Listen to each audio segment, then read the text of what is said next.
فضائل ذکر بسم اللہ الرحمن الرحیم۔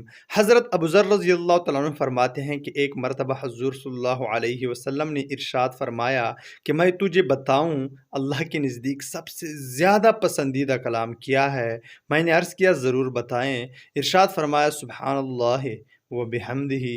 دوسری حدیث میں سبحان ربی و بحمدہ۔ ایک حدیث میں یہ بھی ہے کہ اللہ نے جس چیز کو اپنے فرشتوں کے لیے اختیار فرمایا وہی افضل ترین ہے اور وہ سبحان اللہ و بحمدہ ہے۔ معزز سامعین کرام، فائدے میں لکھا ہے پہلی فصل میں کئی آیاتوں میں یہ مضمون گزر چکا ہے کہ ملائکہ جو عرش کے قریب ہیں اور ان کے علاوہ سب اللہ جل شانہ کی تسبیح و تحمید میں مشغول رہتے ہیں، ان کا مشغلہ یہی ہے کہ وہ اللہ کی پاکی بیان کرنے میں اور حمد کرنے میں مشغول رہیں۔ اسی وجہ سے جب آدم علیہ السلام کو پیدا فرمانے کا وقت ہوا تو انہوں نے یہی بارگاہ الہی میں ذکر کیا کہ نحن نسبح بحمدک ونقدس لک، جیسے کہ اس سے پہلے فصل کی پہلی آیت میں گزر چکا ہے۔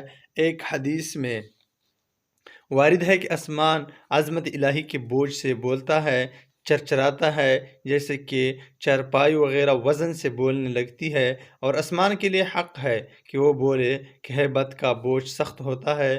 قسم ہے اس پاک ذات کی جس کے قبضے میں محمد صلی اللہ علیہ وسلم کی جان ہے کہ آسمان میں ایک بالش جگہ بھی ایسی نہیں جہاں کوئی فرشتہ سجدہ کی حالت میں اللہ کی تسبیح و تحمید میں مشغول نہ ہو۔